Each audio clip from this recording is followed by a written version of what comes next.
Hello friends, how are you all? Enjoying? Doing good? Very good. So, I'm back, your EVS teacher, with new lecture. In last lecture, which chapter we had studied?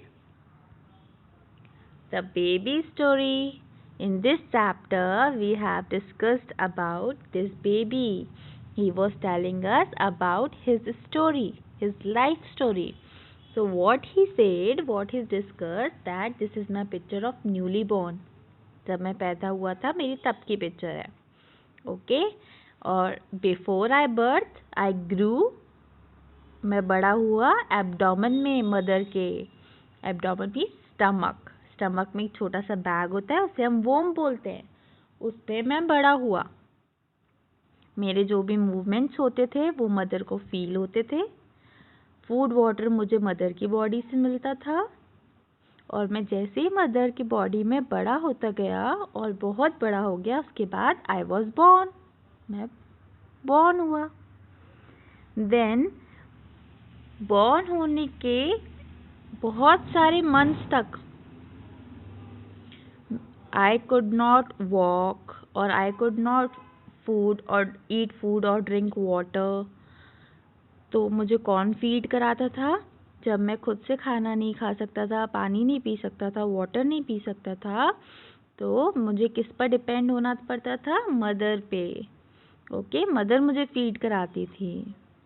और मुझे कभी भी मुझे danger होता था, कभी कुछ भी प्रॉब्लम होती थी, तो मदर मुझे हमेशा अपने पास रखती थी, सबसे बचाकर. And then what he says, that mother possesses a natural ability to nurse her baby. Mother के पास एक नेचुरल एबिलिटी होती है अपने बेबी को संभालने की. कि बेबी को कभी भूख लग रही है, बेबी क्यों रो रहा है, और because baby could not talk, तो मदर अंडरस्टूड एवरीथिंग. ओके. कि कब भूख लगी है, और मदर हमेशा सॉफ्टली बात करती है. This we have discussed in the last lecture. Now we are going to start further. कि आगे बेबी हमें क्या बता रहा है. अब बेबी क्या बोल रहा है? As I grew up, मैं जैसे ही बड़ा हुआ, I learned to read, मैंने पढ़ना सीखा. जैसे ही मैं बड़ा हुआ मैंने पढ़ना सीखा. I learned to read, read करना सीखा. Now I can read a book, अब मैं एक बुक रीड कर सकता हूँ. And learn about many new things, और नई नई चीज़ें, न्यू थिंग्स सीखता हूँ. Okay. So baby, what baby said, कि जैसे जैसे मैं बड़ा हुआ अब मैंने बुक रीड करना सीख लिया है, तो बुक रीड करके मैं न्यू थिंग्स सीखता हूँ. I have learn that just like human beings, animals also give birth to their young ones. तो व्हाट बेबी इज सेइंग, कि when I read a book, जब मैंने बुक पढ़ी तो उसमें व्हाट आई हैव लर्न, क्या सीखा उसने, कि ह्यूमन बींग्स की तरह एनिमल्स भी बर्थ्स देते हैं बेबीज़ को. जैसे ह्यूमन बींग्स के बेबीज़ होते हैं, जैसे ये जिस बेबी के बारे में हम पढ़ रहे हैं, जैसे उसका बर्थ हुआ, वैसे ही एनिमल्स की भी बेबीज़ होते हैं. They feed and protect them till they are big enough to take care of themselves. तो वो भी अपने बेबीज़ का, see hen is here, dog is here, तो जब तक एनिमल्स के बेबीज़ बड़े नहीं होते वो उनका ध्यान रखते हैं, जब तक वो खुद अपना ध्यान नहीं रख सकते. ओके. वो अपने बेबीज़ को प्रोटेक्ट करते हैं, फीड करते हैं तब तक जब तक वो बिग इनफ नहीं हो जाए, जब तक वो बड़े नहीं हो जाएं अपना ध्यान रखने के लिए. तब तक उनका ध्यान कौन रखता है?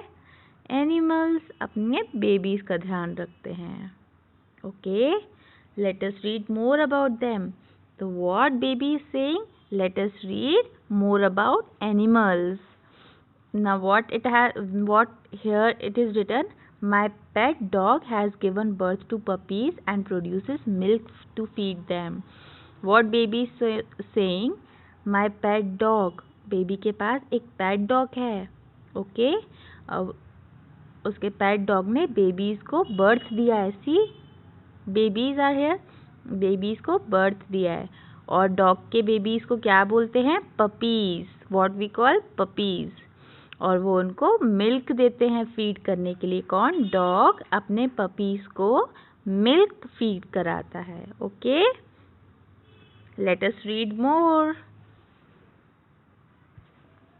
सो a frog lays eggs in water. जो फ्रॉग है वो अपने एग्स कहाँ देता है? वाटर में। See water here. तो फ्रॉग अपने बेबीज, अपने एग्स कहाँ देता है? वाटर में। See some animals give birth directly to the babies, but some give birth through eggs. Okay?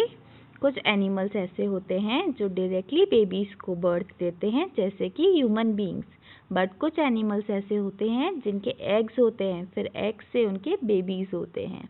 जैसे हैन के एग्स होते हैं ना, तो उससे उनके बेबीज होते हैं। सिमिलरली फ्रॉग के भी बेबीज एग से ही होते हैं। फर्स्टली फ्रॉग अपने एग्स कहाँ देता है? वाटर में। वाटर के अंदर वो अपने एग्स देता है। When the frogs hatch, tiny tadpoles come out. जैसे ही फ्रॉग के एग्स धीरे धीरे बड़े होते हैं, उसमें छोटे छोटे टेडपोल्स आते हैं। These are called tadpoles, babies of frog. Babies of dog को हम क्या बोलते हैं? पपीज। और बेबीज ऑफ फ्रॉग को क्या बोलते हैं? Tadpoles. Okay, These tadpoles grow up to become frogs. ये tadpoles बड़े होके क्या बनते हैं? Frogs. ओके, जैसे पपीज बड़े होके डॉग्स बनते हैं, वैसे ही tadpoles बड़े होके फ्रॉग बनते हैं।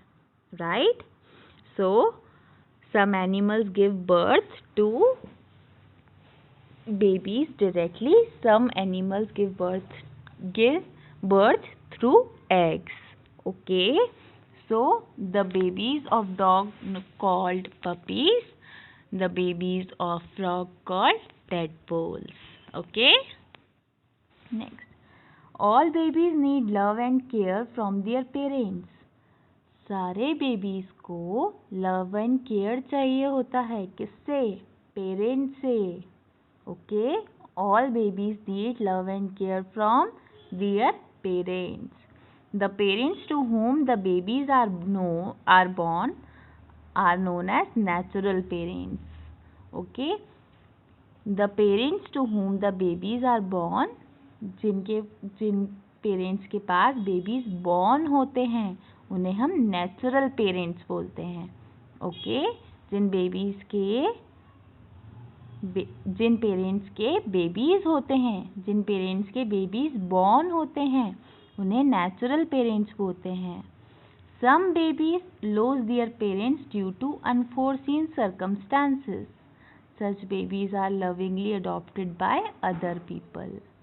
कुछ बेबीज ऐसे होते हैं जिनके पेरेंट्स कुछ कंडीशंस की वजह से उनके साथ नहीं रहते, उनके पास नहीं होते, तो ऐसे बेबीज को दूसरे पेरेंट्स अडॉप्ट करते हैं।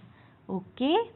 The process of making a child legally a part of another family is called adoption. किसी और के चाइल्ड को लीगली अपनी फैमिली का पार्ट बनाना, उसे क्या बोलते हैं? उस प्रोसेस को adoption. This we have discussed in first chapter also about adoption. That उसमें हमने एक स्टोरी पढ़ी थी कि एक बेबी के पेरेंट्स की डेथ हो जाती है, तो उसके फादर के जो फ्रेंड होते हैं वो उस बेबी को अपनी फैमिली में अडॉप्ट कर लेते हैं, अपनी फैमिली में ले आते हैं, बट बाय लीगली. ओके? तो उस प्रोसेस को क्या बोलते हैं? Adoption.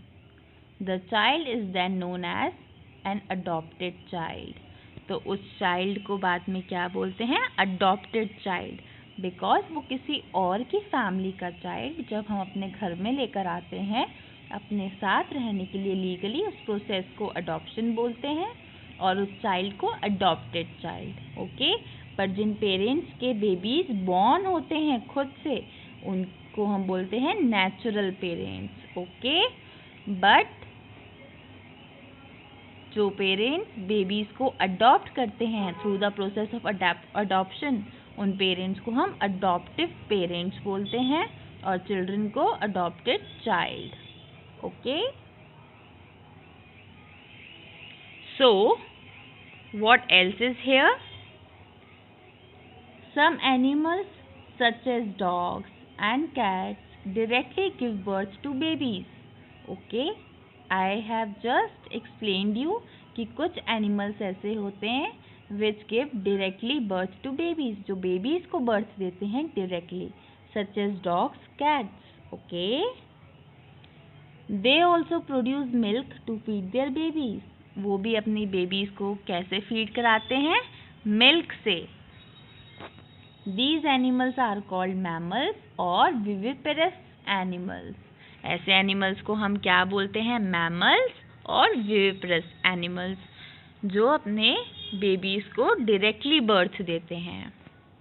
But some animals such as birds, fish, snakes and tortoise lay eggs from which the babies come out after a few days. पर कुछ एनिमल्स ऐसे होते हैं लाइक बर्ड्स, फिश, स्नेक्स, टॉर्टोइजेस, उनके एग्स होते हैं, फिर कुछ दिन बाद आफ्टर फ्यू डेज उसमें से बेबीज निकलते हैं. ऐसे एनिमल्स को हम क्या बोलते हैं? एग लेइंग एनिमल्स और oviparous animals. Egg laying animals और ओविपेरस एनिमल्स. सो जो डायरेक्टली बेबीज को बर्थ देते हैं उन्हें बोलते हैं हम मैमल्स और विविपरस एनिमल्स. जो अपने बेबीज को एग्स के थ्रू बर्थ देते हैं, what we call them as egg laying animals or oviparous animals. Okay, so this was all this chapter is about. Hope you all have understood about the baby story and about the babies of animals. So there are two types of animals, mammals or egg-laying animals. Mammals give birth to their young ones or to their babies directly, and egg-laying animals give birth through the eggs. Okay. So in next lecture we will do the question answers of this chapter. Alright, till then take care, bye bye.